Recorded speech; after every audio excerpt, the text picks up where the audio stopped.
Hey there, this is Natalie, and I wanted to thank you for checking out To All the Men I've Tolerated Before. I am very excited because recently I celebrated the podcast's first birthday. And what better way to celebrate than to try and build up this community of tolerators and gather them all in one space? To do that, I launched our Patreon where you can make a monthly contribution to the podcast and get some amazing benefits like early access to episodes, ad-free episodes, some virtual hangout time with me and other tolerators, and other ways to really allow us to get to know one another. Any support that you can give to the podcast will be so helpful in the second year to help me elevate the content and grow our community. There is a link in the show notes that contains all the information you need to help the podcast grow. I love and appreciate every one of you. Happy birthday, Team Tolerator.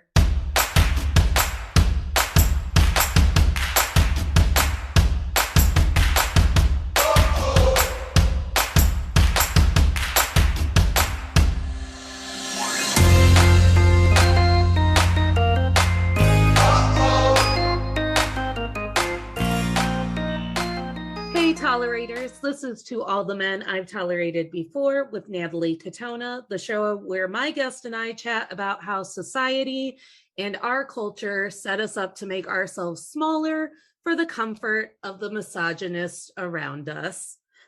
Today, you're going to be reminded of that online dating experiment I did that gave me one of my worst partners. My guest is Karlee, and she was actually on that experiment with me. And what we found we have in common is that we are both two very dynamic and big personalities who are trying to date. Thank you for your time, Karlee.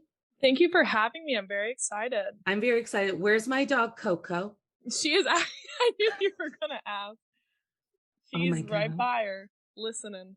I'll post Coco pictures so everyone knows. Please, I will give you plenty. The pets of the podcast. All right. There you go. Yeah.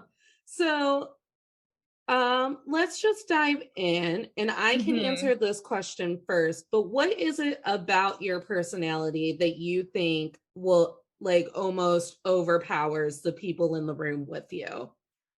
I'll let you answer first, so sure. Kind of go off your vibe. All right, cool.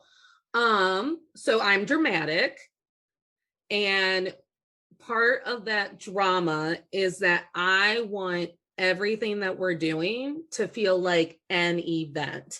So SK's bridal shower is a perfect example. Everyone else just said, I am Sarah Kate's aunt. That's true. I am her cousin. And I literally went, I am a stranger from the internet, and one internet mistake brought me to SK, and it was the best moment of my life. And people are like, who the fuck is that? I was kind of over there like, yep, just take it in, people, take it in. That's who Natalie is. This is Natalie. And because I need everything to be an event, I require a lot of hype to go through my day. It feels like a lot of I need validation. I need people to be reaffirming to me that we are in fact having a good time, or else my anxiety takes over. We're having a good time. This is fun. We're all having fun. And I have been called by a man that I've tolerated before. He liked to throw around the term magnetic. So people are drawn to me, and I feel like that gets very intimidating for the people who are in my circle. Right. Because I'm constantly bringing outsiders in, or people who are used to getting a lot of attention don't get a lot of attention when I'm around. And I mean, last but not least, I'm a content creator, so you can't really not think highly of yourself and also do this every week. Right. What do you got? I don't know, because I think the hard thing for me is I want to think one way, but watch, I'm totally right. So you might have to reconfirm. That's just my sense of I don't know, confidence that you're going to be yeah, no, you're right. You're on the right path. Yeah.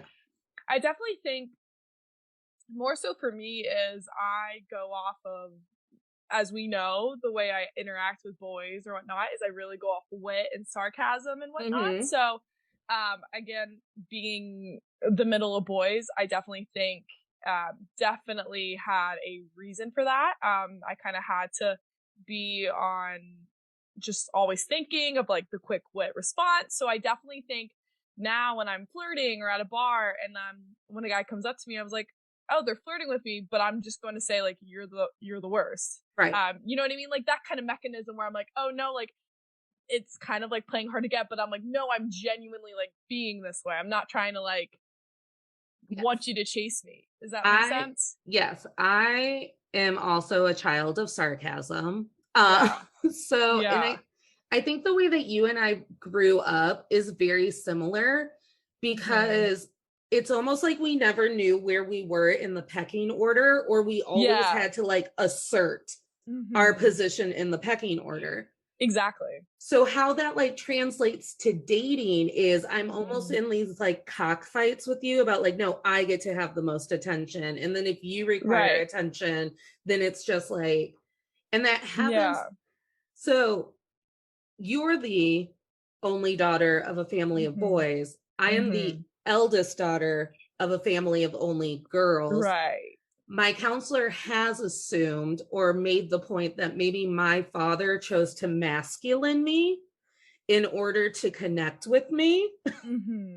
Yeah. Do you feel like you had to like take on more masculine traits? You know, traits? That's really, that's really funny because like my dad is very much like, he never coddled. He never believed in, because you're the only girl, like you should be coddled, or anyway, like you should stand up for if the boys go back at you, whatnot. He's big, like every now and then he's always saying like girl power, whatever, and always doing that stuff. Sometimes ironically, like to be funny, but also genuinely wants me to be that way. My father also believes that he supports women, so. Yeah, and I genuinely know my dad does, but sometimes it's always like, I don't know if you're kidding. Right. But no, luckily I was never kind of secluded from that because I was a girl. So whether it was sports or conversations or jokes, that sometimes I got the grunt of it. But even when other family members are around, they're like, God, like you guys are really tough on Karlee. But luckily I think it raised me to be more like willing to take a joke or willing to kind of speak my mind. Sometimes though, I do think, and I've always said this, it's really come back to bite me when dating. Because like I said, with flirting or with conversations with boys or feelings, I definitely think I need to pump the brakes a little bit on the wit or sarcasm, because luckily I don't like attention. I don't like any of that. Now I love a good joke. I love to be funny, but I think that's also a mechanism of, okay, I'm going to be the funny girl and the sarcastic girl. I don't want to be the one that like everyone looks at and stares at. But no, I definitely think that's come across. Now, weirdly enough, and I still don't understand it, when some guys like find that attractive, and I'm just like, why? I'm like roasting you with words, but sometimes, like I said, they think it's like hard to get. I'm like, that's not. And honestly, Karlee, we should start being mean to men for money on the internet. You know, I think you're onto something. No, like literally, I know that women have like gone into this job field and they're making money. I'm currently making not a lot of money. I like literally, if you are in need of someone to just like demean you. Right. I don't want you to say that, because there's some weird people out there. Natalie, I know. So and they all find me and they all want to be on the show. So I don't want that. I don't want those followers, but no, I definitely think, there's like obviously people that like people to speak their mind, and I by all means will, but I think sometimes in this world nowadays with like flirting, it's so hard to navigate what's flirting and what's wit and what's sarcasm. And so I think like you hit on something that we struggle with both in dating, and it's this idea of the men who kind of like it right up until they don't like it. I am thinking of a certain man that we have in common, but also one of my former partners. Okay. So I feel like with one of my former partners who you never met, I feel like when that relationship ended, the resounding thought I couldn't get out of my head was, for 6 months, he made me believe one thing because he knew that I wouldn't give any attention to him otherwise. And he did it to conquer me or to take me down or to like prove he could make me like him. Yeah. No, I definitely, and I think sometimes too is we are both very much, like you said, big personalities, but also we're very much vocal about how we think about certain things. So I definitely think, obviously guys are going to say like, yeah, I really like that, whatever. But then it comes to the point where then they like feel as though they're being, kind of challenged in a way. And I think it's a little bit of a humbling experience because then they're like, they not feel like, I don't know the word, like not as masculine in a way because emasculated. Yes, because you and me both, we can very much live alone. We've been doing it, love it. So I definitely think it's kind of that also where it comes down to it being such a confident and like being able to be alone once you get in that world of being with a partner and then they may want that attention and you're like, well, no, I don't really need to hang out with you every day. You know, I don't need that constant reassurance. Now that's me not speaking for you because I know you like a little bit more love and affection, but I do. But I Because definitely I'm think traumatized. well, I think that's also become my issue with a lot of things was I don't need the constant, okay, what are we doing today? Or the cuddling. And I'm like, no, we don't need that. Like, I definitely think that's become a big issue as well. Because I'm very vocal about that too. So I think I become less vocal. And I actually talked about this on Monday on the Fireside Show about one of the reasons I don't want to get back into the dating pool is because I don't like myself in relationships because I become less vocal and I literally just refuse to rock the boat. Right. And like, that's what happened with the partner that you do know. Like he would just say like outlandish, hateful things. And I'd be like, okay, don't rock the boat. You got a man to cook you dinner every Tuesday. Like you're winning. Like, this is what we planned our life for. This is what we did. No, that's so true though. That really is. And obviously I think it's that right person that comes in where you should be challenged. But also I was just saying this yesterday with a group of the girls we hang out with. It's it'd be so boring if you thought the same way and wanted to do the same things. Like what life is that? So we were talking about it's give and take. And I definitely think that's a hard pill to swallow is like, we may like it this way, whether it be they're not doing the dishes or they don't listen when you just really want to talk about work.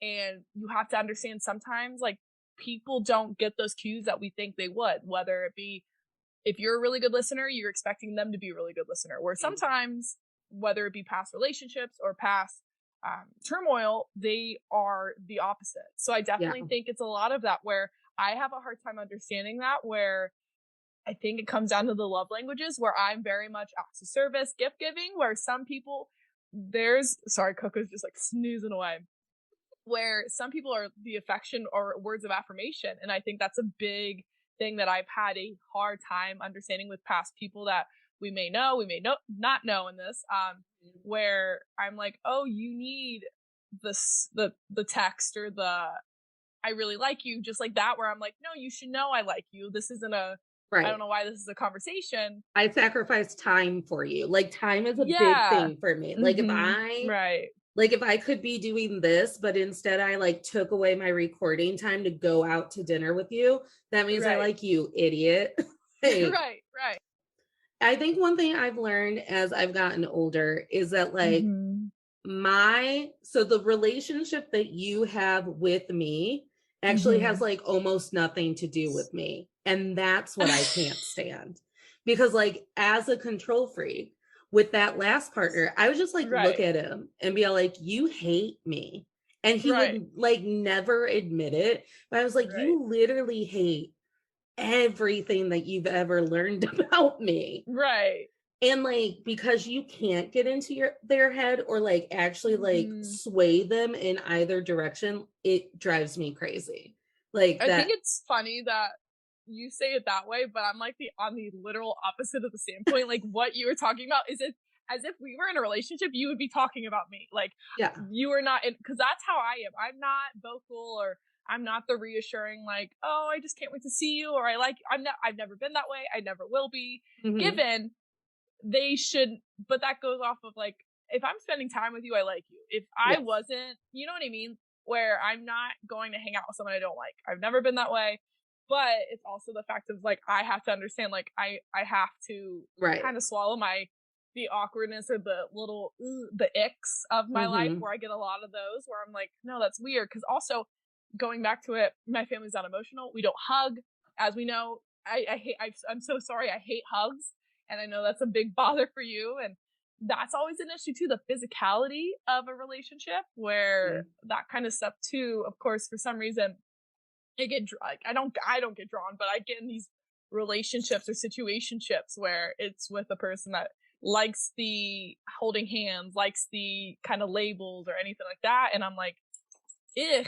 But I'm also like, wait, should I also be with someone like that? Because I don't want to be with someone also because that's the same like me, because that's gonna be really boring, right. And also people are never gonna know if we're in a relationship because the of two that. of you are just like sitting in separate rooms at all times, texting one another. I mean, if you put it that way, no. But, and that's what's so funny is I've always said, like, secretly, don't tell anyone as we're recording, I'm a hopeless romantic in the certain ways of that kind of stuff. You really are. I am. I love... Like, you believe in marriage, and I do not. Yeah, which is so funny, and I love love in a general topic, but when it comes down to me, I'm like, you know, I'm just like, I love everything else. Like, you know, I love weddings. I've obviously been in a lot of them. Like, I love doing all that. But I think it's just like, when it comes down to me, I'm just like, I don't know. I think, you know, and I think going back to our families being very sarcastic, and that's how they chose to raise us. I find that I used to approach a lot of things with sarcasm because it was easier to be sarcastic than it was to be truthful and vulnerable. Yeah. So I would instead make a joke, and then you said it over the weekend. So I've just been plainly saying things, and then people are like, are you doing a bit? Like, people, like, I told Karlee, I was like, I'm going to start dating girls, gays, and theys because, like, straight people are scary and I don't want them around anymore. And she, like, literally stared at me in a moving car. I was like, I can't tell if you're serious.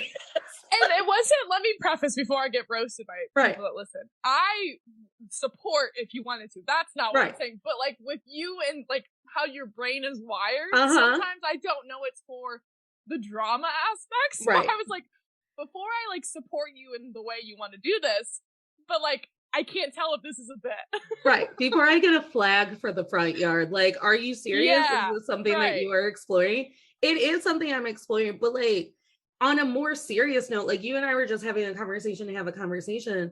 Like, I had to, like, stop my sister from, like, making fun of the fact that I throw up a lot in her small house and she has to hear me, because eventually I got to be crying because she thought we were doing a bit and we were doing back and forth. And I was like, no, it's not funny anymore, because if it's funny, then it goes against my treatment for my eating disorder. So I feel like we're constantly in that zone where, like, our partners are just, like, side-eyeing us. And they're like, is this bitch for real? You know what's funny is I'm the same way, but opposite, where it's like, I'm always, like, with my partners, like, really dramatic, or sorry, I don't know what noise is coming. If they're really dramatic or they're very vulnerable, and I give the side, I was like, wait, are you kidding? Like, are you serious? Like, this whole, whether it be, I didn't text for the whole day because I'm really bad at it, as we know. It's more so the fact of, like, oh, they're upset by that. I'm like, wait, you're upset by that? You know what I mean? I was like, I have a hard time, I don't know, not consoling, but, like, understanding I don't know how to word it. Understanding that something so, we're grasping at straws half the time is what I feel like. And I think in my head, I have a very hard time being empathetic because I wasn't given that empathy as a child.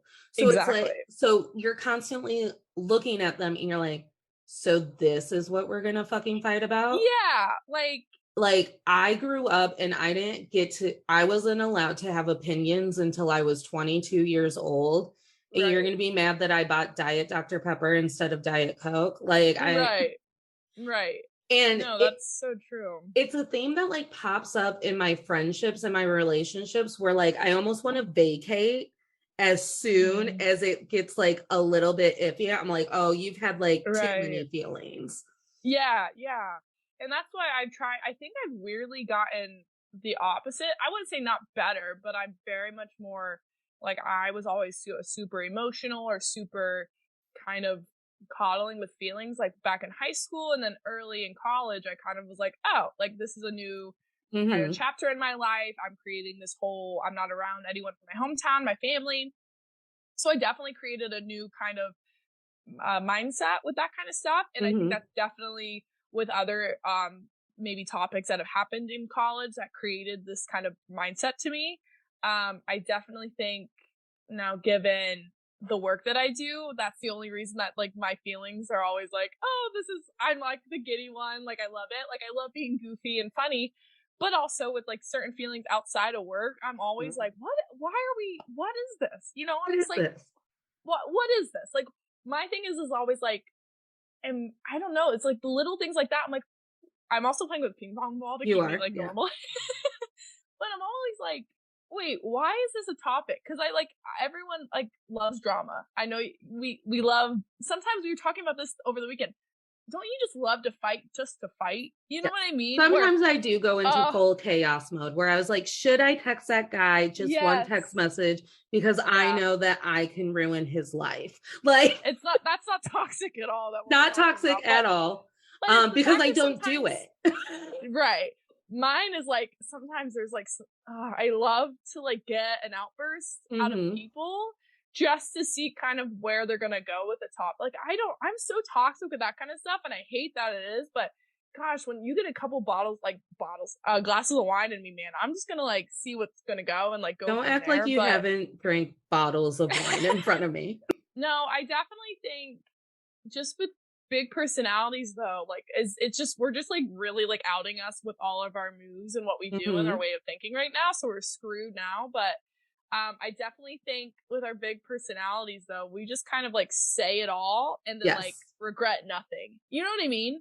So one of the lovely side effects of the fact that I will just say whatever is in my head or in my heart or that I am noticing is that people get quickly attached to me. Yeah. And then I love it when people are attached to me and I'm like, oh my gosh, a new person to play with. And then I end up in these relationships with people where it's like around week 4, I have like an aha moment and I'm like, wait, are you the Tinder swindler? Like, are you an insane person? Like, right. That's so true, because that is very much you. But I feel like, I don't know, I'm weirdly not like that. Like, men don't gravitate towards me. I hate to say it that way, but they don't. But I feel like with friendships, so I don't know, like literally the reason me and SK became friends, and I'm in her wedding. Love that girl. Yeah, I'm in her wedding. But I definitely think like once like we first met, like I said a joke, probably not the funniest, and I won't say it on here, but it's for a certain crowd to find funny, but I think she realized, like, when I said it, you're like, oh, you're not serious, but, like, that's the way your humor is. And we kind of, like, evened each other out, because SK, the sweetest soul I've ever met. And so then she, like, meets me, and I'm like, not saying I'm not nice, but it's like, I just kind of say things, not realizing, like, maybe the weight it has to people. I don't know, maybe that's it, but I definitely think that's how I am even in relationships, where I say things sometimes not realizing someone might have more weight to that and take more serious to it. Even like my past like couple relationships that you know of, I don't have empathy towards like kind of how they feel, especially if it comes down to them not feeling as masculine. I'm just like, I'm not here for that. It's 2022. Like, I don't get it. Like, if I say something, I don't understand why you feel less of a man. Like, I have had men in the middle of dumping me say that it is because I have my life too together and it makes them feel like their life isn't together. Yeah, ironically, that's not said because my life's not together. But I definitely think it's just more so, I don't know, I think it's come down to mine is I just have my thought process, and the way I communicate has been not source. Maybe the endings to my relationships was my communication could be better. I feel like I'm in therapy right now. I could communicate better. Open up. Yeah, you know me, I'm just not going to. No. But I definitely think it's something I could be better at in understanding, like, oh, people may not go up to someone and tell them to shut. Can I cuss on here? Yes, always. Okay. We mark it as explicit. Ooh, okay, good. Because I'm not, like, in my mindset, when someone comes up to me at the bar, preferably a man, I'm not gonna, like, sometimes be like, shut the fuck up, like, what the fuck are you talking about? Right. In my mindset, I'm, like, being funny, trying to be flirty maybe. Right. But in my mind, someone could be like, this bitch is crazy. Like, what the fuck is happening? And walk away. So I'm trying to be better. I'm trying to understand kind of the radiating weight it has. So one of the misconceptions that people have, because I am such a grandiose personality. For sure. And I am so very popular. You are. I am very popular. And it, like, I get to say that now because in high school I did not feel very popular. No, you should say it because you are. And when my friend Stephanie, friend of the pod, she's been on here twice, when we do our yearly like look through of the yearbook, and I actually take stock of all of the friends that I had in all of the different cliques, I was like, I think I was the most popular. Right. Well, because you're such like you kind of just morph in a way. You know what I mean? Because like in normal times, not saying I don't love you, we would never normally be friends unless we were in the situation that we were in online, the online thing. Well, and so chalk that up to trauma. I am a very good chameleon. So I will blend into whatever environment so no one hurts me or like no one yells at me or everyone is. You know what I'm thinking of as we talk about you morphing? You know what creature? It's not even a creature. Remember the movie Flubber? Yes. I'm immediately thinking about Flubber this whole time. Are you calling me fat after I talked about my like eating disorder? No, Flubber was super nice and friendly and everyone loved it. I love that movie. We all love Flubber. It was a great movie. Now I just think of like the happiness it brought. Yes. I mean, I want Flubber. Yes, I am basically everyone's fidget toy. I'm your security blanket. I'm your comfort teddy bear. You're not my affirmation, but you reaffirm what I'm thinking is like on the right path. That's why whenever I can't, sometimes half the time I'm like, I need to not tell Natalie because she's going to agree with me because she and me have like the same mindset of like, no, you're on the right track, whatever. And I'm like, you're fine. You'll be fine. What could go wrong? Yeah, what could go wrong? However, so one of the misconceptions that people make about me is that I'm wildly like confident and secure. And like, I just got done telling Stephanie today about the bridal shower last week. I was like, I'm always just like so floored that SK loves me so much. Same. Literally same. Like she loves me with a purity and a depth that I've never experienced. I sometimes like question, I'm just like, not why, but like how? You know what I mean? I'm like, I've met myself. And not saying I'm not a shitty person, but like, I just sometimes I wonder, half the time I wonder why I'm in anyone's wedding. Well, maybe it's just because I love weddings, but I'm just like, why? Also, like, SK aside, like so COVID changed my direction with socializing. I used to never be home. I used to always be at someone else's house doing whatever someone else wanted. And then COVID happened and I fell in love with my house. Like Taylor called me a homebody. She's like, Natalie, you're such a homebody. I was like, never, not one day. Which is crazy. Yeah, like a year ago, you were never like that. So when I go long stretches of time without seeing like the group, my head on the eve of seeing the group is like, you don't even connect to these people anymore. They know nothing about you. They don't love like, you. What? They've forgotten everything about you. Never. And this is going to be terrible. And someone is going to yell at you and call you out on your shit. And then I go and I was like, guys, we should have sleepovers every weekend. I don't know why we're not always doing this. You like realize I'm the same way whenever there's a social gathering. Sometimes I'm just like, not that I don't love everyone I'm around, but I'm just like, I'm such a hermit crab. I'm an extroverted introvert, if that makes any sense, where I'm just like, you know me, like I could stay at home all day and not do anything. But I think it's like once you then get your ass up and do it, you're just like, ooh, I hate that I sounded like the new Kim Kardashian quote. Oh, never mind. Just get up and do it, and you'll make millions. Like, yeah, that one gave me the ick. But no, but I definitely think once you get like, I don't know. And then I think always whenever I'm around people, I feel like I have to like put on a show. Yes. You know what I mean? Because I feel like I have to be the funny, goofy. I just say stupid shit, and sometimes I'm just like, it's exhausting. It is exhausting being me. And honestly, that's the theme of the podcast. But I also feel like partners all of a sudden are convinced that they can't hurt my feelings.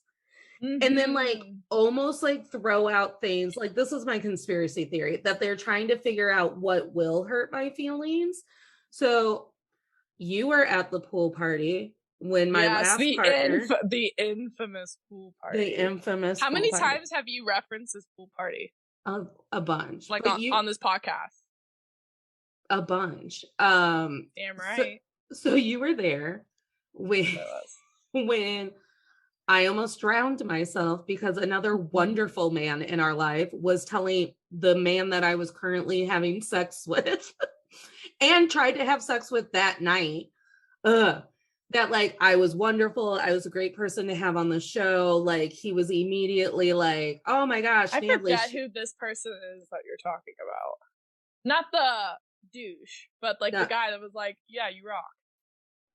Our country friend. Who's always in boots and flannel. The one that I'm going to marry, he'll know when I say this if he listens. Yeah. The one I'm going to marry if like we're single by 35. 35 is still so young. Let me preface. I have one for every age. Let's not. I am prepared. You're prepared to have a big white dress. So here's this guy. Lovely person in my life, just throwing out accolades. And as a person who has never been affirmed verbally, I'm literally riding cloud nine. You were just floating. You're just like me? It's me? I'm wonderful? Oh my goodness. This is so unexpected. So unexpected. I like literally do Oscar face whenever someone's going to give me a compliment. Like me. Even though when I give you a compliment, you're like, wait a second. I don't believe you. I'm like, are you dying? This is my cry for help.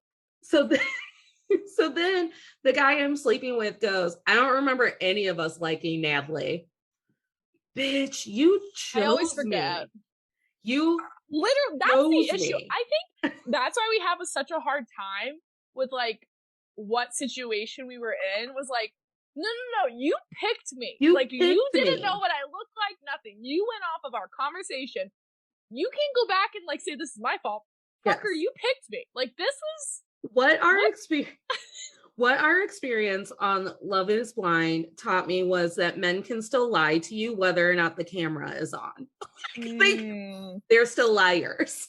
What are some misconceptions that people have taken your big personality and like turned it into a negative? So I get you're just trying to be the center of attention all the time.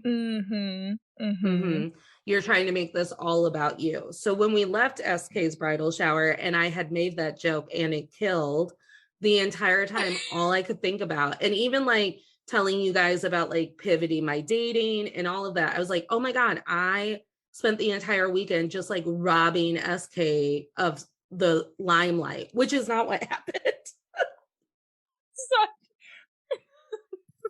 That is so funny that I'm not laughing at you, I'm laughing with you because like everyone your hates brain, me. No, the fact that you literally thought that you took by that one single joke. I'm not laughing because it was a funny joke what you were saying.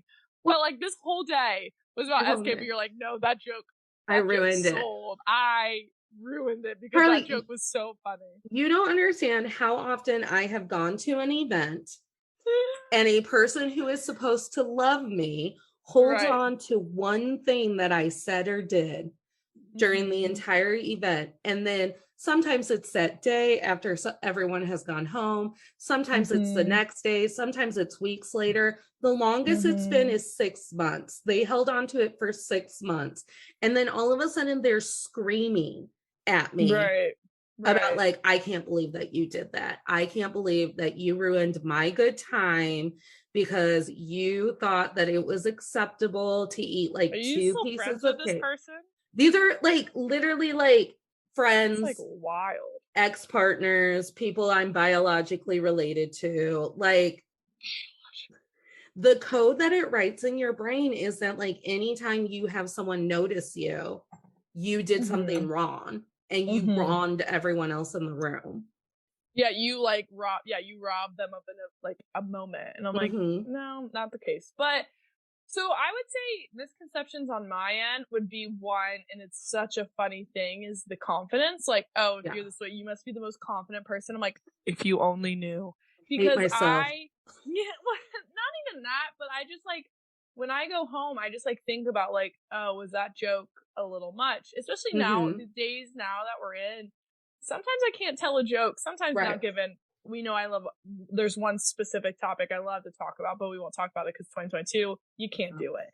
But I definitely think that people just, especially men, think that you're so confident. And after a while, though, I'm just like, I mean, yeah, I can be, but also it's to the extent of like, but that shouldn't be what you're carrying on with. You know what I mean? Like, yes, I can very much handle my own, and I could take a lot with like jokes or whatnot. But I also think that sometimes I'm just like, but I'm also a lady. You know what I mean?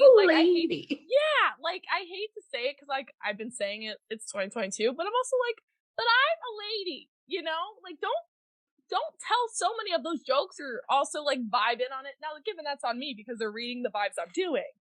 But I definitely think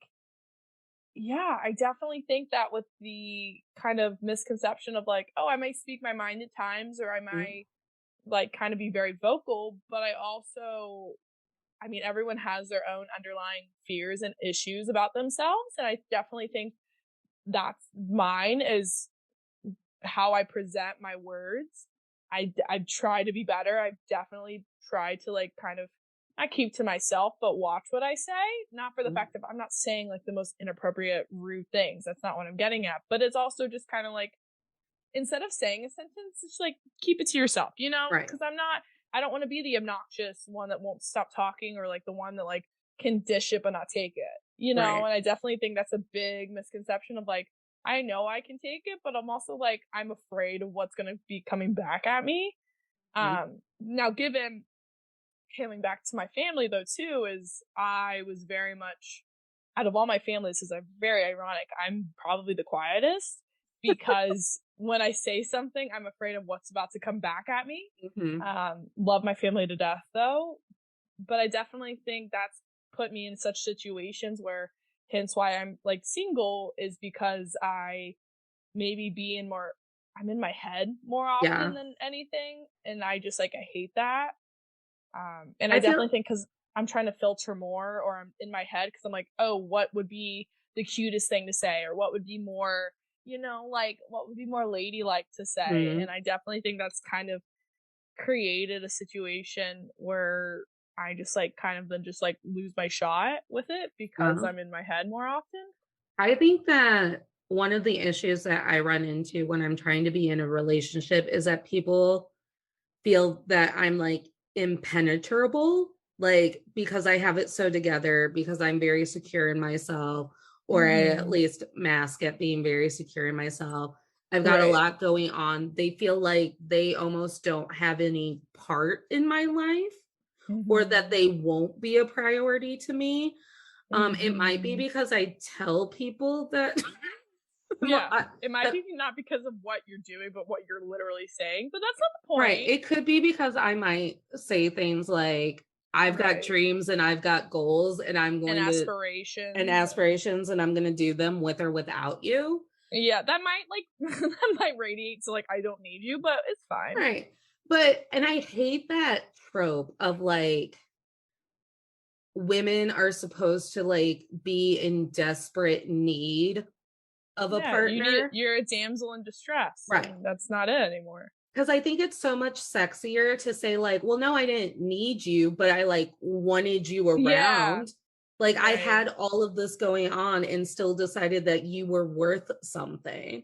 Well, I definitely think that's the beauty of like finding the right, I hate to get sappy, but you know me being a hopeless romantic, but I think that's the beauty of having that relationship of the ideal one is having that person. Like I may say I'm okay and I may say like I'm fine, but you should damn well know if you're in a relationship with me, I'm not okay.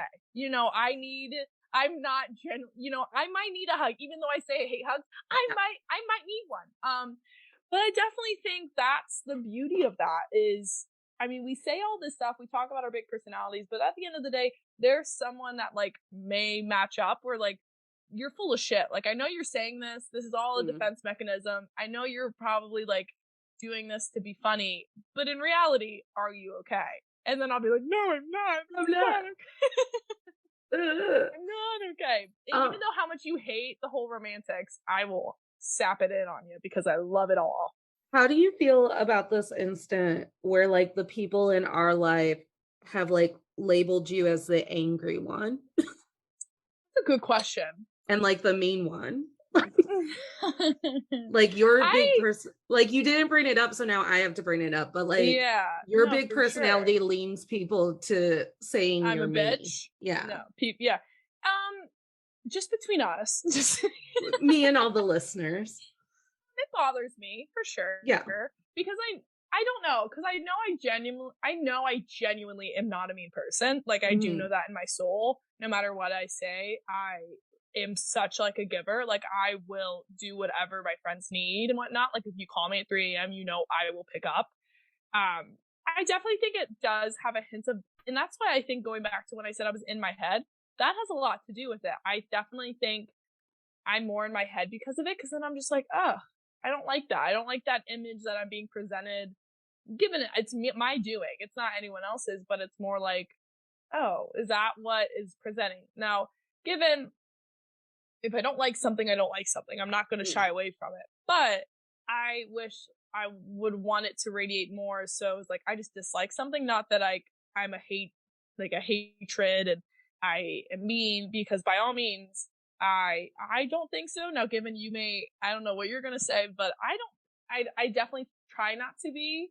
I mean, and I think maybe that's just kind of going back to why I think about my words and the weight it has. But I think I think you fall into this category that a lot of women who are bosses fall into, that because you are an outspoken female and you won't quiet down and do the lady thing, then people don't like, because everyone calls not everyone, but like that's a trope in business. Like women CEOs have to be bitchier, have to be mean, have to be whatever. And I hate to do that comparison, because like I genuinely, maybe that's because I've been around my brothers and whatnot, I genuinely hate when they're like, I hate when they compare like when men are in this, men don't get questioned for it, so I hate that topic anymore, because I'm just like, make your own path. So I definitely hate the comparison. It's like, well, if I'm in this scenario, why shouldn't men get questioned on it? Now, given, I definitely think maybe the words that I say, if a man were to say it, they would still be titled that way. But yeah, I definitely try to have a outlook of I just need to keep telling myself my words have meaning. May that meaning be good, great. Or if that meaning may have bad weight to it and people might not be like, oh, that's kind of not really funny, or I don't really like that. I'm learning. I'm definitely learning. But the whole mean and the bitch thing, I'm trying to be better, because I know I'm not a bitch. Like I deep down inside, I know I'm not by any means, but maybe it's an act. I don't think it is. I just think it's sometimes when the way I say it, it's not what I say, it's the way I say it. And so, yeah. One of the ways, I'm glad you brought that up. Thank you. I'm very good. You're welcome. This. You're a really good host. I'm very popular. You are. I'm so popular. So, one of the ways that I try to navigate my big personality in friendships and relationships is like I said this on the Fireside Live show on Monday, that part of the reason I don't like who I am in a relationship is because I become like the hostess of our relationship for you. And then I like craft this like over the top scenario where it's like, I made sure you were fed. I made sure you came. I made sure that you slept well. I am like, I want to, listeners, I want to die in my chair just because of that sentence you said. Right. And that proves how awkward I am because I'm just like, Karlee's like, please don't talk about orgasming. I'm getting hot and sweaty. Maybe it may be the red wine, but definitely not. So like, when I was fiercely codependent, I would like already be fixing issues that weren't already issues. But it also like made me really like secretive about like either mistakes that you had made or like ways I was feeling or, and now I feel like, so because I can't be codependent anymore because I will not allow myself my codependency tendencies, I've almost swung in the complete opposite direction where like, if you are a person who is trying to like emotionally connect with me and like I did a lot of like heavy emotional lifting for you to just be like lackluster or petty or like angry at me or whatever, I will get into my petty zone. And once I am in my petty zone, there is no getting me out. Like you literally have to like do like promposal level bullshit to be all like, Natalie, remember how you liked me? Like, please don't. No, I definitely think that's so true because I go off the vibe too with the person. So I'm like, oh, you're going to be this way. I'm going to do it 10 times worse. Very toxic. I don't agree to any of it. Hence why we are still single. But I like, side note, I love that we're saying all this and we're like, but I don't know why we're single. This is why we're not single. Everything we are talking about is why. But going back to it, I definitely think with that kind of stuff, whether it being petty or like, God, if we're at a bar and it's just like little stuff and I'm just like, listen, like I'm very much like, if I'm going to go up to someone, I very much can be like a guy's girl. I've always said that. Like I have a lot of guy friends, but if you feel so kind of uncomfortable or like self-conscious that I'm talking, this is not going to work. No. If you have not confidence in, first off, me and our relationship, then we're done. That is not what this is. If that's the biggest thing too, is like, if you don't trust this, then this is never going to work. There's no way of regaining it. I respect people that work on it and everything, but I definitely think that's a hard thing to learn or gain is the trust in a person, because I definitely think there's a reason they don't trust the person. But you can't change who you are no matter how hard you try. I've always believed that, whether it's being like cheating or whatnot. If you do it once, you're probably going to do it again. And that's like a bit of a, maybe like a big statement to say, but I don't know. I think maybe that's just how I am with that topic with relationships. I don't know.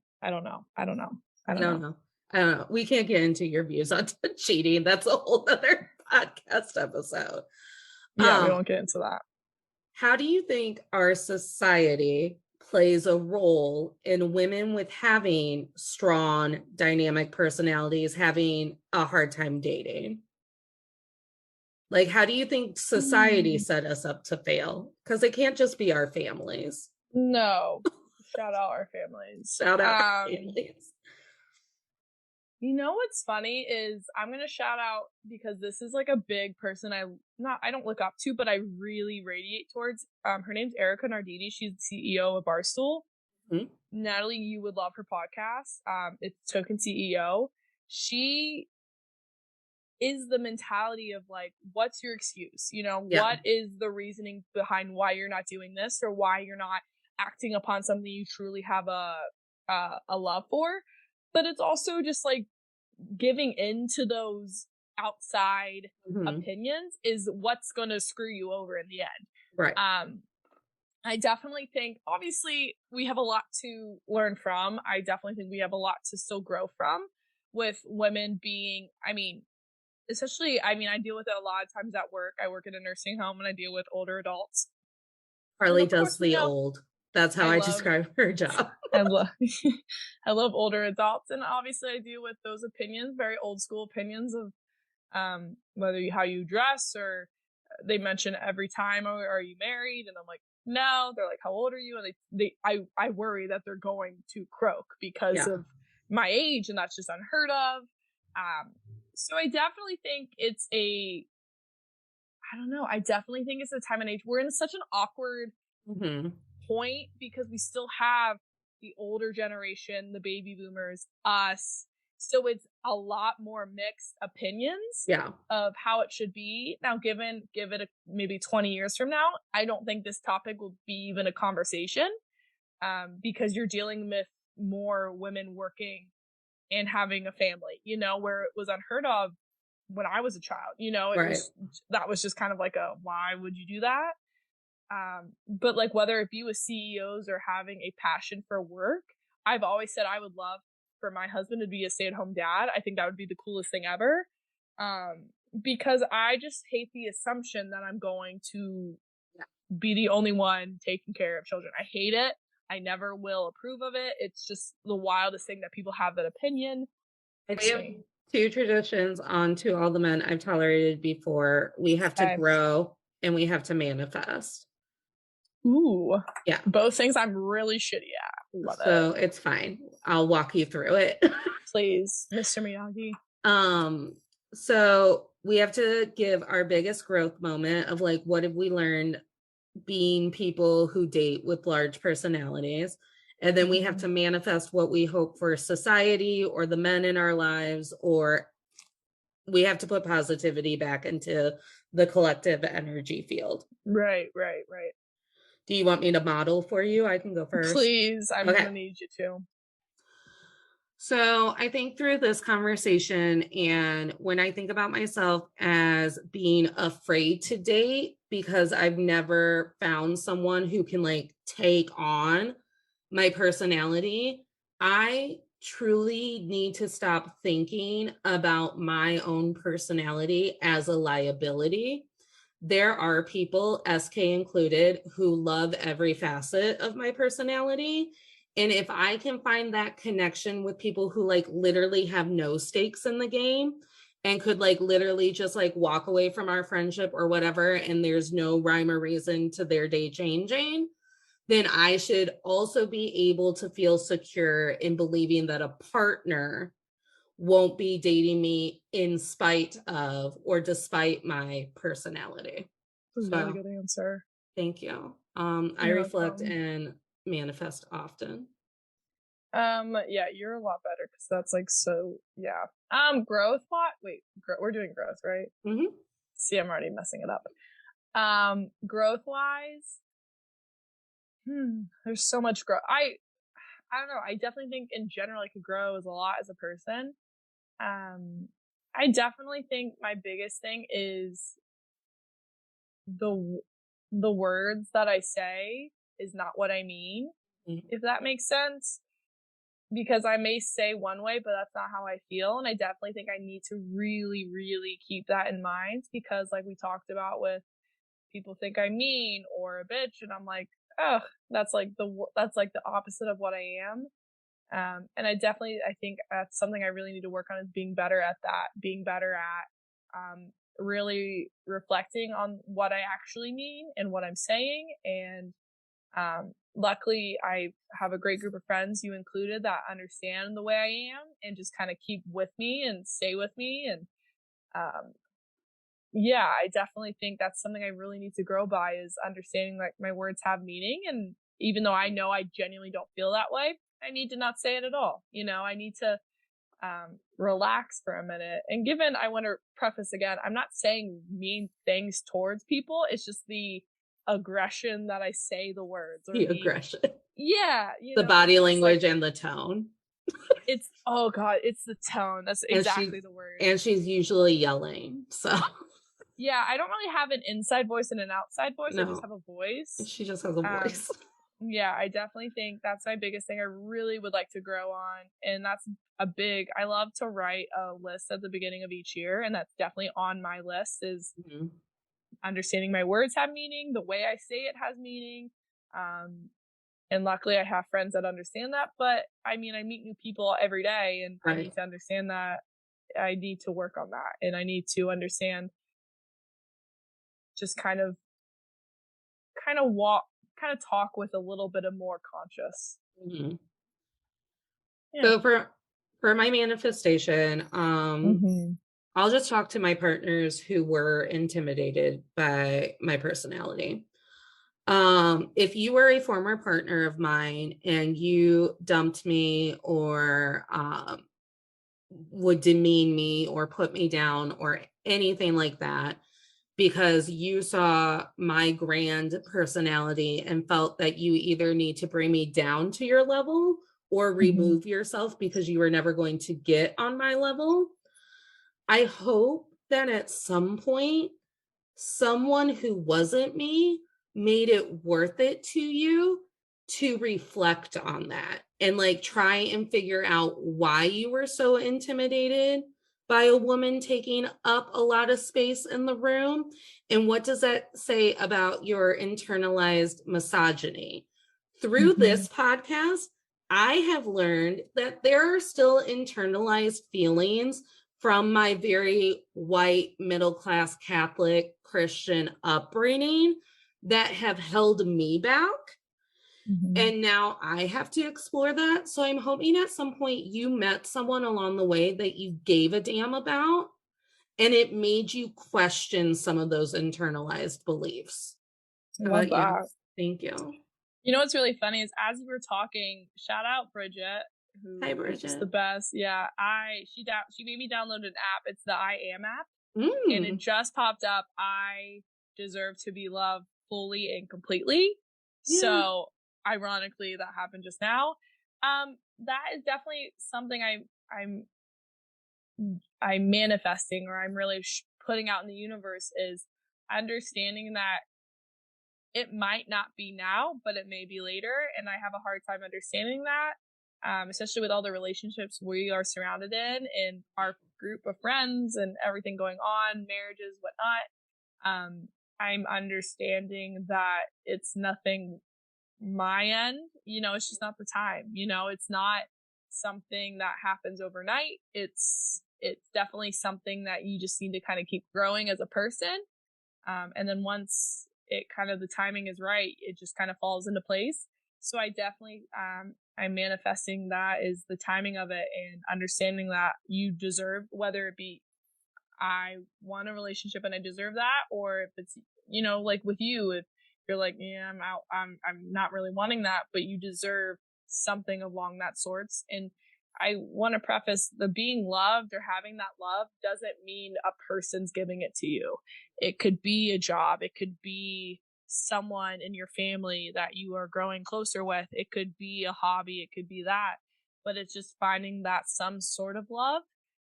So I'm definitely very eager and excited to have that happen, depending on who or what it is with and when it happens. So definitely something I'm putting out in the universe.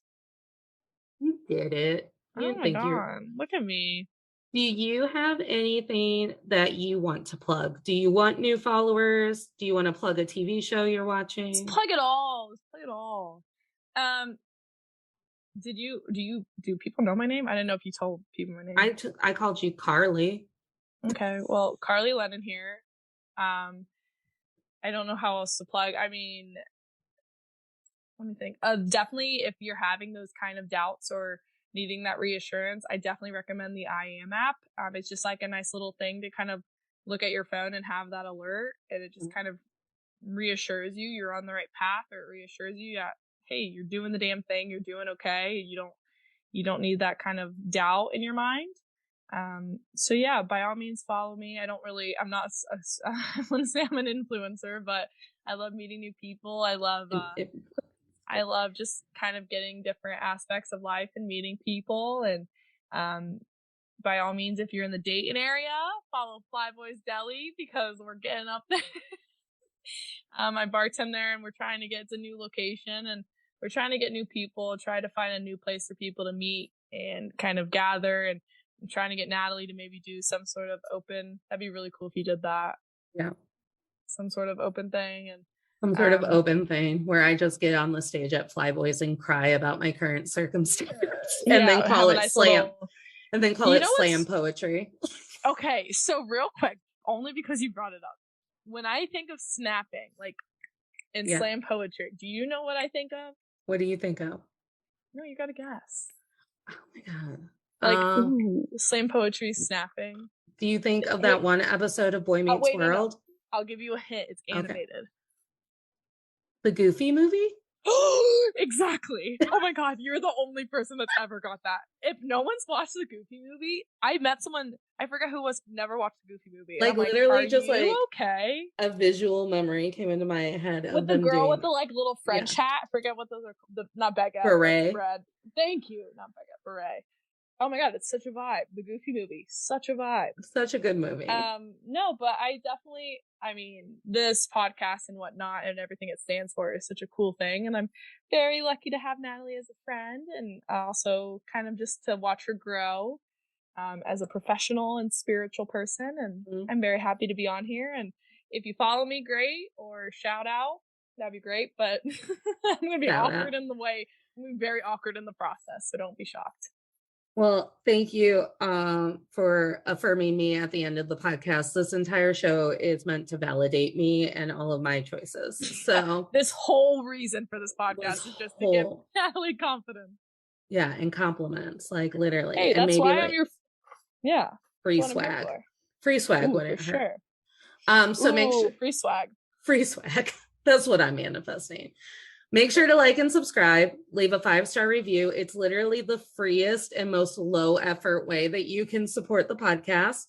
Also dropping likes on Instagram at Men I've Tolerated Pod or at Natalie K124. That has the link tree with our email and the link for the live fireside shows where you could be interacting with me via video chat, like all of the people you've enjoyed on the podcast. We are on Fireside every other Monday, and soon I'm going to be posting those episodes as well as part of the content for the podcast. And thank you so much, Karlee, for being here. Thank you for having me, buddy. It was so nice to spend an hour of our time together. Has it been an hour? It feels time flies when you're having fun. So thank you so much, Karlee. And remember, tolerators, you don't have to smile through anything you're tolerating, including a partner that is so insecure. They're going to make your big personality a problem in your relationship. Smiles are for joy. You're so cute.